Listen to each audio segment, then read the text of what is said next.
जय हिंद। मैं धर्मेंद्र कुमार। तो line by line Hindi NCERT series discuss कर रहे हैं और जो चैप्टर अपना चल रहा है वो है वंशागति एवं विविधता के सिद्धांत। काफी सेशंस अपन ने ऑलरेडी डिस्कस कर लिए हैं। इसके साथ साथ में आपको कम्युनिटी टैब में क्वेश्चंस प्रैक्टिस करने को मिल रहे हैं।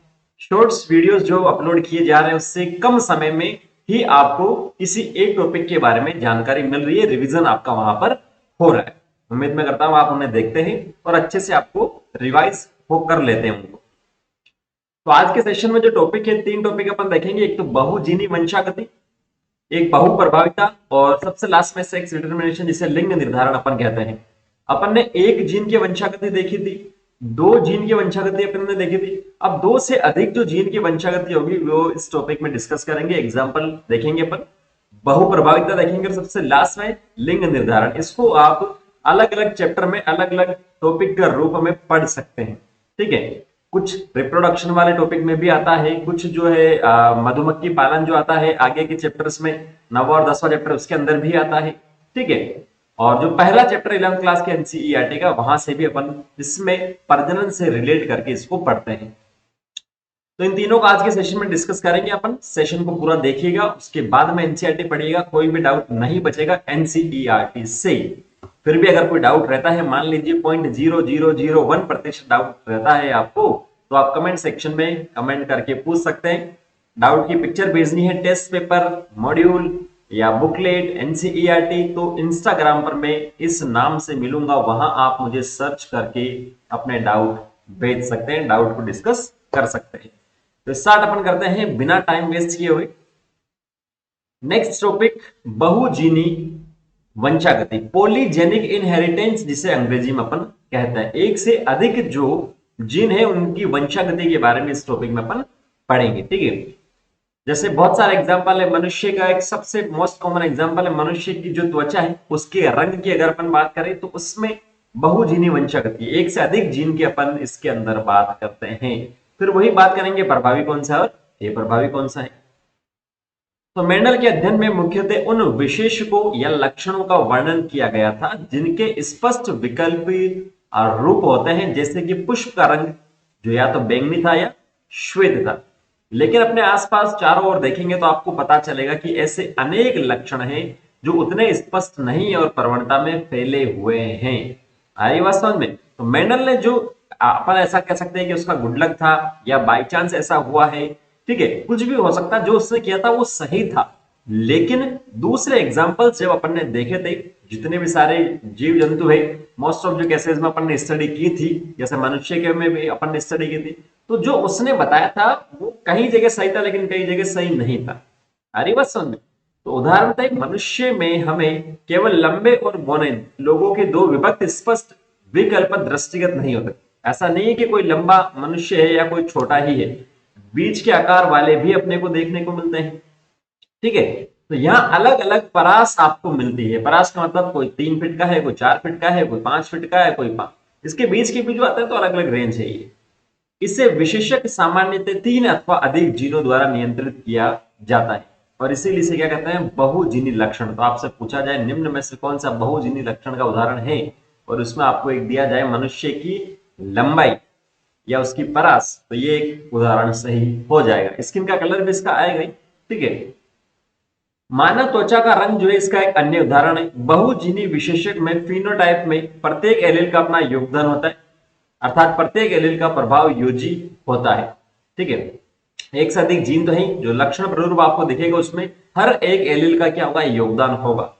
जैसे इसको समझने के लिए, जैसे मानो इसकी जो बात कर रहे हैं, ये 3 जीन जो है मनुष्य के कलर के लिए उत्तरदायी है, रंग के लिए, कैपिटल ए, बी और सी। प्रभावी जो होंगे वो क्या करेंगे, कैपिटल ए, बी, सी जो है वो त्वचा के गहरे रंग का नियमन करते हैं। जो गहरा कलर होगा उसको नियंत्रित करने वाला कौन सा होगा, ये जो कैपिटल में आ रहे हैं वो आपके पास होगा। 3 जीन आ चुका है। ठीक है, एक जीन की अपन ने पहले मेंडल में बात की थी, 2 जीन की भी अपन ने वंशागति पढ़ ली थी, और अब बात कर रहे हैं 3 जीन में। एक जीन में अपन ने बात की थी इस प्रकार से, जो एग्जांपल आया था, 2 जीन में अपने पास आर आर वाई वाई अपन ने बात की थी। ठीक है, ये केवल एग्जांपल याद करने की मैं आपको बता रहा हूं कोशिश। ठीक है, और 3 में अपने पास क्या चुका है, ए, बी बी और सी सी, इस प्रकार से आ जाएगा, जो अलग अलग युग्मक बनाएंगे, अलग अलग एलील बनाएंगे। और ए प्रभावी कारक की अपन यहां पर बात करें तो वो आपके पास स्मॉल में एबीसी हो जाएगा, जो किसके लिए है, लाइट कलर के लिए उत्तरदायी है सर, डार्क के लिए जो है वो कैपिटल वाले हैं। सभी प्रभावी एलील जो है, जैसे यहां इन्होंने लिखा है, उसका जीनोटाइप का रंग सबसे गहरा होगा और सारे ए प्रभावी जो होंगे उसका क्या होगा, सबसे हल्का कलर होगा। जैसा कि अपेक्षित है कि तीन प्रभावी एलील और तीन ए प्रभावी एलील वाले जीनोटाइप की त्वचा का रंग इसका मध्यवर्ती होगा। मान लो यहां पर मैं ले लेता हूं कैपिटल है, स्मॉल है, capital B, capital B, small C, small C. तो यहां ऐसा नहीं है कि इसके अंदर जो डार्क होगा कलर या लाइट होगा। डार्क के लिए आपको ये वाली कंडीशन चाहिए सबसे ज्यादा, और सबसे लाइट के लिए आपको ये वाली चाहिए। लेकिन अगर इसके बीच में किसी भी प्रकार का जीनोटाइप आता है तो कलर जो होगा क्या होगा, इन दोनों के बीच का होगा। बस यही आपके पास क्या है, बहुजीनी वंशागति। अगर इसको अपन पढ़ें तो 64 कॉलम यहां पर बन जाते हैं। जैसे एक जीन में अपन ने 4 बनाए थे, 2 जीन में अपन ने 16 बनाए थे, ठीक है। और यहां पर बात करेंगे टोटल आपके पास बहुत सारे कॉलम यहां पर बन जाएंगे। तो वो अपने सिलेबस में नहीं है। आप किसी कोचिंग में एनरोल हैं तो आपको मॉड्यूल में मिल जाएगा, लेकिन इतना डिटेल से नहीं पूछते आज के टाइम में, जो नीट का पैटर्न बदल चुका है। अब आपके पास है बहुप्रभाविता, ठीक है, पॉलीडोमिनेंस कह सकते हैं इसे। हमने अब तक एक दृश्य, तो दृश्य प्रारूप या फिनोटाइप जिसे अपन कहते हैं, तथा अथवा अभिलक्षण के प्रभाव के विषय में ही जाना है। परंतु ऐसे ही दृष्टांत से जहां केवल एकल जीन अनेक दृश्य प्रारूप लक्षणों को प्रकट करता है। ये तो बहुजीनी की अपन ने बात की, एक से अधिक जीन जो था वो किसी एक लक्षण को क्या कर रहा था, नियंत्रित कर रहा था, एक लक्षण को नियंत्रित कर रहा था। एग्जाम्पल था स्किन का कलर, ठीक है, स्किन का कलर। लेकिन ऐसे भी अपने पास उदाहरण है जिसमें एक जीन जो है वो एक से अधिक, एक का अधिक लक्षण को कंट्रोल करेगा, प्रभाव दिखाएगा, एक अधिक लक्षण को प्रभाव दिखाएगा। वही क्या है, बहुप्रभाविता, एक से अधिक प्रभाव यहां पर दिखा। तो ये कह रहा है कि एकल जीन जो है अनेक लक्षणों को प्रकट कर सकता है, लक्षण प्रारूप को प्रकट कर सकता है, और ऐसे जीन को अपन बहुप्रभावी जीन कहते हैं। एग्जाम्पल ध्यान में रखना है कि जो है आपके पास बहुप्रभाविता का मुख्य कारण एक जीन का उपापचय परिपथ पर प्रभाव है। उपापचय समझ में आता आपको। मेटाबॉलिज्म की बात करते हैं, डीएनए, डीएनए से आरएनए, और आरएनए से क्या बनता है, प्रोटीन, और प्रोटीन की बात करें तो इससे इसमें बहुत सारे एंजाइम भी यहाँ पर हो सकते हैं। अब जीन का आंसर इसके अंदर, तो जीन और डीएनए तो ये तो आपको पता होगा ना कि क्या है और क्या नहीं है। तो ये जो है हो सकता है कि ये जो एंजाइम यहाँ पर है, जो प्रोटीन है, किसी एक अभिक्रिया को संतुलित करे, दूसरे को संतुलित करे, तीसरे को संतुलित करे। इनका जो अलग अलग रिजल्टेंट आपको यहाँ पर देखने को मिले, अलग अलग परिणाम आपको यहाँ पर देखने को मिले। तो मनुष्य में होने वाले फिनाइल कीटो में, फिनाइल कीटोन्यूरिया जिसे अपन कहते हैं, फिनाइल कीटोन्यूरिया जिसे अपन कहते हैं व्याधि है, एक प्रकार की बीमारी। इसका क्या है, एक उदाहरण है। इसको अगले चैप्टर में और डिटेल से अपन पढ़ेंगे। यह रोग जो है फेनिल एलेनिन हाइड्रोक्सिलेज नामक एंजाइम के उत्तरदायी जीन में परिवर्तन के कारण होता है। एक ऐसा जीन होता है जो क्या करता है, फिनाइल एलेनिन हाइड्रोक्सिलेज एंजाइम का उपापचय में रोल रखता है। मान लीजिए आपके पास डीएनए था, इसका कोई सीक्वेंस इतना सा है कि आज जीन की बात कर रहे हैं, तो ये क्या करता है, फिनाइल एलेनिन हाइड्रोक्सिलेज जो एंजाइम है उसका निर्माण करता है। अब मैं इसके ये जो निर्माण करता है, अगर इसमें आपके पास किसी भी प्रकार का परिवर्तन हो जाता है इसके सीक्वेंस में, यहाँ पर तो परिवर्तन होगा तो ये यहाँ पर पीएच में दिक्कत हो जाएगी, और पीएच जो काम कर रहा है वो यहाँ पर नहीं कर पाएगा। तो यहाँ पर अलग अलग लक्षण दिखेंगे अपन को। तो ये अनेक दृश्य प्रारूपिक लक्षणों या फिनोटाइपिक लक्षणों जैसे मानसिक मंदन, बालों के कम होने, और त्वचा रंजन द्वारा अभिव्यक्त होता है। त्वचा रंजन का मतलब स्पॉट बन जाते हैं अलग अलग प्रकार के, वो यहाँ पर आ जाता है। क्लियर है, इजी सा है। नेक्स्ट टॉपिक है लिंग निर्धारण, जिसे अपन कहते हैं सेक्स डिटर्मिनेशन। लिंग का निर्धारण आखिर में कैसे होता है। अलग अलग जीवों में अलग अलग प्रकार है। मनुष्य के बारे में आपने वैसे तो तीसरे चैप्टर में पढ़ ही लिया, लेकिन फिर भी यहाँ पर थोड़ा सा आइडिया वापस रिवीजन आपका हो जाएगा। तो यहाँ जो लिंग निर्धारण की क्रिया है, क्रिया विधि आनुवांशिक वैज्ञानिकों के लिए हमेशा ही एक पहली बनी रही। आनुवांशिक या क्रोमोसोम के द्वारा लिंग निर्धारण के प्रारंभिक संकेत बहुत पूर्व कीटों पर किए गए प्रयोगों से प्राप्त हुए। सेक्स डिटर्मिनेशन जोरा सबसे पहले किस पर किया गया था, जो इंसेक्ट्स है, जो कीट है, उसके ऊपर एक्सपेरिमेंट यहाँ पर किया गया। वास्तव में कीटों पर अनेक कोशिकीय प्रेक्षणों ने लिंग निर्धारण के आनुवांशिक या क्रोमोसोमी आधार की संकल्पना की ओर इंगित किया था। यहाँ जो स्टडी की थी अपन ने क्या था, जो भी सेक्स डिटर्मिनेशन का जो था आनुवांशिक और क्रोमोसोमी आधार जो था उसकी ओर इंगित किया था। अब ये जो आगे स्टेटमेंट लिखा है वो इंपॉर्टेंट है, पूछा गया है। हैकिंग 1819 ने कुछ कीटों के शुक्र जनन की विभिन्न अवस्थाओं में एक विशेष केंद्रकीय संरचना का पता लगाया। किसका? केंद्र की, क्योंकि केंद्र की ही अपन बात करेंगे। केंद्रक में ही क्या होता है? डीएनए या आरएनए होता है। और शुक्र जनन क्या था? शुक्राणु निर्माण की जो प्रक्रिया होती है उसे अपन कहते हैं शुक्र जनन। तो कीटों में उसने जो स्टडी की थी वहां पर इसने बताया कि केंद्रक में एक स्पेसिफिक संरचना होती है, और उन्होंने ये भी देखा कि 50% शुक्राणुओं में शुक्र जनन के बाद ये संरचना देखी है, जबकि 50% में ये नहीं होती है। आर्य बात समझ में? जो भी केंद्र की अवस्था थी 50% में देखी गई और 50% में वो नहीं देखी गई। तो हैकिंग ने क्या कहा? इस संरचना को एक्स काय कहा थे, जो जहां पर दिख रही है उसे कह दिया एक्स बॉडी, क्योंकि इसको नाम देना उस समय संभव नहीं था। क्या दे दिया? एक्स बॉडी, इसको नाम दे दिया गया। लेकिन इसके महत्व को नहीं समझा पाए।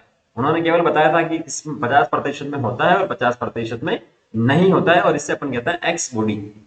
माना कि यह एक्स है, गणित में मानते ना, मैथ्स में सेम ऐसा ही उसने बोल दिया ये क्या है? बायो में एक्स का है। अन्य वैज्ञानिकों ने अगले शोध कार्य से निष्कर्ष निकाला कि जो हैकिंग का एक्स काय वास्तव में क्या था? क्रोमोसोम ही था जो यहाँ पर बना रखा है। आर्यवासन जो एक्स बॉडी था वो क्या था? क्रोमोसोम ही था। इसीलिए इसे क्या कह दिया गया? एक्स क्रोमोसोम कह दिया, क्योंकि एक्स काय तो उसने पहले ही बोल दिया, एक्स बॉडी तो इसने पहले ही बोल दिया। अब बोला कि यार क्रोमोसोम तो ये है ही, तो उन्हीं की बात रखते हुए इसको नाम दे दिया जाए एक्स क्रोमोसोम। यह भी देखा गया कि बहुत से कीटों में लिंग निर्धारण की प्रक्रिया एक्स ओ प्रकार की होती है, अर्थात सभी अंडों में अन्य क्रोमोसोम के अलावा एक अतिरिक्त क्रोमोसोम भी होता है, जो ऑटोजोम्स है, जो लिंग निर्धारण में काम नहीं आते। जैसे मान लो ये 40 है, ये लिंग निर्धारण में काम में नहीं आते, लेकिन इसके साथ में कोई एक्स क्रोमोसोम है जो लिंग निर्धारण में काम में आ रहा है। ठीक है, तो कुछ में ये होता है और कुछ में ये नहीं होता है। क्लियर है? तो दूसरी ओर कुछ शुक्राणु में एक्स क्रोमोसोम होता है और कुछ में नहीं होता। एक्स क्रोमोसोम सहित शुक्राणु द्वारा निषेचित अंडे मादा बन जाते हैं। जहां पर एक्स क्रोमोसोम आएगा वो मादा बना लेगा, और जहां पर एक्स क्रोमोसोम नहीं है, जैसे यहाँ 0 लिखा मैंने, या 40 प्लस इसे एक्स एक्स कर दो आप और इसे एक्स 0 कर दो आप, तो जहां एक्स नहीं है एक्स का, वहां पर क्या होगा? जो निषेचित होगा अंडा वो नर यहां पर बनाएगा। आ रही बात समझ? क्लियर है? क्या आप सोचते हैं कि नर और मादा दोनों में क्रोमोसोम की संख्या बराबर है? बिल्कुल। इस एक्स क्रोमोसोम की लिंग निर्धारण में भूमिका होने से इसे लिंग क्रोमोसोम या सेक्स क्रोमोसोम कहा जाता है। जहां पर भी लिंग के निर्धारण में कोई क्रोमोसोम इन्वॉल्व होगा उसे लिंग क्रोमोसोम कहेंगे, और जो बाकी बचे हुए होंगे उसे अपन कहेंगे ऑटोसोम क्रोमोसोम। शेष क्रोमोसोमों को अपन क्या कहते हैं? अलिंग क्रोमोसोम, ऑटोसोम भी कहते हैं। अलिंग कह लो या ऑटोसोम इसे कह लो, ब्रैकेट में लिख सकते हैं। टिड्डा एक्सो प्रकार के लिंग निर्धारण का एक उदाहरण है। इसमें क्या होता है? नर में अलिंग क्रोमोसोम के अतिरिक्त केवल एक क्रोमोसोम होता है, जबकि मादा में एक्स क्रोमोसोम का एक पूरा जोड़ा होता था। जिसने प्रश्न पूछा था कि क्या नर और मादा में जो है गुणसूत्रों की संख्या, क्रोमोसोम की संख्या बराबर है, तो नहीं है। जैसे मान लो 20 प्लस एक्स एक्स है मादा में और 20 प्लस एक्स नॉट है नर में, यहाँ एक कम है एक्स, ठीक है ना, नर में। क्लियर है? इन प्रेक्षणों की, ये आपको वैसे दे रखा, भी नीचे पढ़ लेंगे। इन प्रेक्षणों की प्रेरणा से लिंग निर्धारण की क्रियाविधि को समझने के लिए अन्य जातियों में भी अन्वेषण प्रेरित किए गए। कई अन्य कीटों तथा मानव समेत स्तनधारियों में एक्स वाई प्रकार का लिंग निर्धारण होता है, जिसमें नर क्या होता है? विषम युग्मज होता है। नर में जो भी ऑटोसोम होते हैं, जैसे 44 प्लस एक्स वाई होगा, ये विषम हो गया, और मादा में बात करेंगे तो मादा में यह होगा 44 प्लस एक्स एक्स होगा यहाँ। तो यहाँ जो है नर जो है वो लिंग का निर्धारण कर रहा है, जबकि कीटों में मादा निर्धारित करता है। ठीक है, तो जहां क्या नर और मादा दोनों में क्रोमोसोम संख्या समान है। अब पूछा जाए पहले वाले में समान थी क्या? नहीं थी। यहाँ पर क्या है? समान है। नर में एक क्रोमोसोम तो एक्स होता है और उसका जोड़ीदार स्पष्ट रूप से छोटा होता है, जिसे वाई क्रोमोसोम कहते हैं। बहुत महत्वपूर्ण बात है, अब तक अगर आपको नहीं पता थी तो इसको हाईलाइट कर लीजिएगा कि वाई क्रोमोसोम जो होता है वो क्या होता है? छोटा होता है। इस चित्र में भी आप यहाँ पर देख सकते हैं, नर बता रखा है और ये क्या बता रखा है? मादा, जिसमें दोनों एक्स क्या समान है, या वाई छोटा सा थोड़ा सा बता रखा है, टिल्टेड। ए लिंग गुणसूत्रों की संख्या नर और मादा में क्या होती है भाई साहब? बराबर होती है। दूसरे शब्द में नर में ए लिंग के साथ में क्या होता है? जो ए लिंग है 44, उसके साथ में एक्स और वाई होता है, और वहां मादा की बात करते हैं तो वहां पर क्या होता है? 44 प्लस एक्स एक्स होता है। जैसे मानव और ड्रोसोफिला में नर में ए लिंक क्रोमोसोम के अलावा एक एक्स और एक वाई क्रोमोसोम होता है, जबकि मादा में सिंपल से एक जोड़ा एक्स एक्स होता है। तो ये ड्रोसोफिला वाला एग्जाम्पल भी आपको यहाँ पर ध्यान में रखना है, ये सेम ही है। ये जो ए बता रखा और जो बे बता रखा, ये क्या है, ड्रोसोफिला है मेलेनोगास्टर। अब ये इस चित्र को आप देख सकते हैं कि इसमें बड़ा कौन सा और छोटा कौन सा, और बता सकते हैं कि नर कौन सा और मादा कौन सा है। मॉर्गन साहब ने जो बताया था, ये छोटा है तो नर है और ये बड़ा तो क्या है, मादा है। गुणसूत्र देखकर भी आप यहाँ पर बता सकते हैं। तो इन दोनों में क्या था, एक्स वाई जो है वो लिंग निर्धारण कर रहा है, और वो कौन सा है, नर है, नर विषम युग्मजी है। ऊपर के विवरण में आपने दो प्रकार के लिंग निर्धारण अर्थात XO और XY प्रकार के विषय में पढ़ा। दोनों में ही नर दो प्रकार के युग्मक पैदा करते हैं, या तो एक्स क्रोमोसोम सहित या रहित। एक्स क्रोमोसोम पहले वाले में बात की थी, या तो साथ में था या नहीं है। कुछ युग्मक में एक्स क्रोमोसोम की जो बात कर रहे हैं, ठीक है, वहां पर कुछ युग्मक में एक्स क्रोमोसोम की जो बात कर रहे हैं, कुछ युग्मकों में एक्स क्रोमोसोम और कुछ में वाई क्रोमोसोम। इस प्रकार की लिंग निर्धारण क्रियाविधि को नर विषम युग्मता या मेल हेटेरोगेमिटी कहते हैं, जहां मेल में अलग अलग प्रकार के, जैसे एक्स वाई एक्स नॉट की बात कर रहे हैं। कुछ अन्य जीवों जैसे पक्षियों में दूसरे प्रकार के लिंग निर्धारण क्रियाविधि देखी गई है, यहां सेम में देखा है। इस विधि में क्रोमोसोम की कुल संख्या नर और मादा दोनों में समान होती है, किंतु मादा द्वारा लिंग क्रोमोसोम के लिहाज से दो भिन्न प्रकार के युग्मकों का उत्पादन होता है, जिसे अपन कहते हैं मादा विषम युग्मता। जैसे यहाँ आपको दे रखा, पक्षियों में क्या है, मादा में ZW अलग अलग प्रकार के हैं, नर में क्या है ZZ है, ये सेम प्रकार का है। तो पूर्व वर्णित लिंग निर्धारण से भिन्नता प्रदान करने के उद्देश्य से पक्षियों में लिंग क्रोमोसोम को ZW क्रोमोसोम कह दिया गया। अब सब में एक्स वाई ले लेंगे तो फिर दिक्कत हो जाएगी, पहले अपन ने डिस्कस कर लिया, लेकिन अब इनको अलग नाम दिया गया जिससे कोई कंफ्यूजन ना हो। इन जीव में मादा में एक Z और एक W क्रोमोसोम होता है, जबकि नर में Z क्रोमोसोम ही होते हैं दोनों। तो ये चित्र के नीचे जो लिखा है थ्योरी वाला ही लिखा है, इस चित्र को आप देख सकते हैं यहाँ पर आसानी से। ये ZZ है नर वाला, ये मादा वाला है। तो मादा क्या है, इसके अंदर विषम युग्मकी है, और ऊपर क्या है, ऊपर वाले ए और बे में क्या है, दोनों ही नर जो है वहां पर वो विषम युग्मकी है। क्लियर है। मानव में लिंग निर्धारण की बात करते हैं तो ये पहले ऊपर बता दिया, कोई दिक्कत वाली बात इसके अंदर आपको नहीं आएगी। और रिप्रोडक्शन वाले चैप्टर में भी, तीसरे चैप्टर में भी से आपने डिस्कस किया है। टोटल आपके पास 23 जोड़े क्रोमोसोम होते हैं, उसमें से 22 जोड़े जो, या तो 22 पेयर लिख लो, जोड़े लिख लो, या 44 लिख लो, ये आपके पास ऑटोजोम होंगे, एलिंग क्रोमोसोम जिसे अपन कहते हैं। और बाकी जो एक पेयर यहाँ पर बचा है, या जिसे एक्स वाई अपन कहते हैं, दो जो आएंगे एक्स वाई या एक्स एक्स, वो अपने पास क्या होंगे, लिंग क्रोमोसोम होंगे, एक्स वाई नर में और एक्स एक्स मादा। ठीक है, तो यही इसके अंदर आपके पास लिखा हुआ है। ज्यादा इसके अंदर कोई भी दिक्कत आपको नहीं आएगी। जाइगोट कैसे बनता है ये आपको पता है, नर होगा या मादा होगा वो भी आपको पता है। लेकिन एक स्टेटमेंट यहाँ पर इंपॉर्टेंट है कि प्रत्येक गर्भावस्था में शिशु के बालक या बालिका होने की संभावना जो है वो कितनी है, 50% ही है। क्योंकि ये अपन को नहीं पता कि यहाँ से नर से एक्स वाई में से कौन सा आएगा और मादा में से कौन सा आएगा। यहाँ तो पता है मादा में से एक्स ही आएगा, लेकिन नर में से क्या एक्स आएगा क्या वाई आएगा, ये अपन को नहीं पता। अगर एक्स आता है तो 50% चांस है कि आपके पास यहां पर मादा बनेगी, और वाई आता तो नर बनेगा। ठीक है, इस थ्योरी को आपको मैं नहीं पढ़ा रहा हूं, टाइम वेस्ट होगा यहाँ पर, बस आप पढ़ सकते हैं, खुद से आपको समझ में आ जाएगा। क्लियर है। अब बात करते हैं मधुमक्खी में लिंग निर्धारण। बहुत बहुत महत्वपूर्ण टॉपिक है, बहुत ज्यादा। किस प्रकार से होता है, तो मधुमक्खी में लिंग निर्धारण उस मधुप द्वारा प्राप्त क्रोमोसोम समुच्चय की संख्या पर निर्भर करता है। क्रोमोसोम की जो संख्या उस पर निर्भर करता है, मतलब यहां पर नर और मादा दोनों में क्या होगा, क्रोमोसोम की जो संख्या है वो अलग अलग होगी। मनुष्य में ऐसा नहीं है, लेकिन इसके अंदर ऐसा है। पहले भी एक एग्जांपल आपको बता दिया जिसमें नर और मादा में गुणसूत्रों की संख्या क्या होती है, अलग अलग होती है। XO वाला आप याद रख सकते हैं, X नॉट भी कुछ इसे कहते हैं। तो एक शुक्राणु एवं अंड के युग्मन से उत्पन्न संतति एक मादा या रानी तथा श्रमिक मधुमक्खी में विकसित होती है। तो ये आपको पता होना चाहिए कि टोटल 3 प्रकार की मधुमक्खी होती है। एक तो मादा होती है, ठीक है, रानी जिसे कहते हैं, और दूसरा श्रमिक मधु जिसे अपन कहते हैं, और तीसरा नर जो है। ये रानी है तो ये अपना मस्त रहती है, जो भी अपना वो जो है शहद वाला जो इसका घर होता है वह मस्त रहती है, ये काम करता है। और नर जो है केवल क्या करता है, रिप्रोडक्शन में काम में आता है। तो ये दो तो आपके पास हो गया क्या, जो अंडाणु और शुक्राणु का युग्मन होता है, मतलब एक दूसरे से जब अंडाणु और शुक्राणु जुड़ते हैं तो आपको या तो रानी मिलेगी या श्रमिक मिलेगी। लेकिन एक ऐसा अंडा भी होता है जिसमें निषेचन नहीं होता है, जो अनिषेक जनन का उदाहरण है, जिसे पार्थेनोजेनेसिस अंग्रेजी में कहते हैं।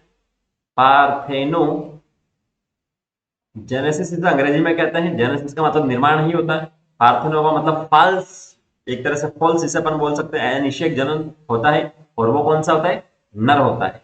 कौन सा होता है? नर होता है। तो ये आपको ध्यान में रखना है। अगर निषेचन हुआ है तो वहां पर दो चांस है, एक तो रानी का और श्रमिक का। अगर नहीं हुआ है अंडे में निषेचन, तो वो नर बनेगा। ठीक है। तो इसका अर्थ यह है कि नर में क्या है, क्रोमोसोम की संख्या मादा की अपेक्षा क्या है? आधी है। ये पहले ही आपको बता दिया। इसमें गुणसूत्रों की संख्या क्या है? सेम नहीं है। तो अब आपको क्लियर हो गया होगा कि मनुष्य में जो 46 गुणसूत्र होते हैं नर और मादा में, वो सेम है, लेकिन सभी जीवों में नर और मादा में जो गुणसूत्रों की संख्या सेम नहीं होती है। आ गई बात समझ?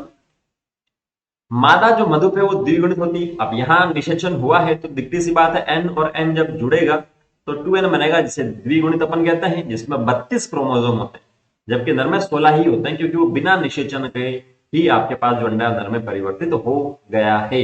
तो द्विगुणित भी मिलता है और ए गुणित भी मिलता है, इसीलिए इसे क्या कहते हैं? ए गुणित द्विगुणिता। ठीक है। हैप्लॉइड डिप्लॉइड सेक्स डिटरमिनेशन प्रणाली, एक गुणित भी मिल रहा है और द्विगुणित भी मिल रहा है। द्विगुणित मादा और एक गुणित क्या है? नर। क्लियर है? बहुत महत्वपूर्ण है। जैसे कि नर समसूत्री विभाजन द्वारा शुक्राणु उत्पादित करते हैं, चित्र में बता रखा है। उनके पिता नहीं होते और उनके पुत्र भी नहीं हो सकते, परंतु उनके दादा होते हैं और पोते होते हैं। बहुत अच्छा स्टेटमेंट है ना। ये नर जो है समसूत्री विभाजन से आपके पास क्या करेगा? जो युग्मक है या शुक्राणु जिसका निर्माण करेगा, है ना, उसका निर्माण करेगा और वापस इस प्रकार से प्रोसेस चलती रहेगी। तो इसका एक्चुअल में कोई फादर नहीं है, और एक्चुअल में इसका कोई आपके पास फादर नहीं है, और उसका पुत्र भी यहां पर नहीं है, दादा और पिता है, सॉरी पोता है। तो जनन पीढ़ी आप देखेंगे, ये मादा ये नर, 16 है। अर्धसूत्री विभाजन होता है क्योंकि ये द्विगुणित था, तो 16 और 16 आ गए, युग्मक बन गए। यहां समसूत्री विभाजन ही यहां पर होगा, यहां समसूत्री विभाजन ही यहां पर होगा।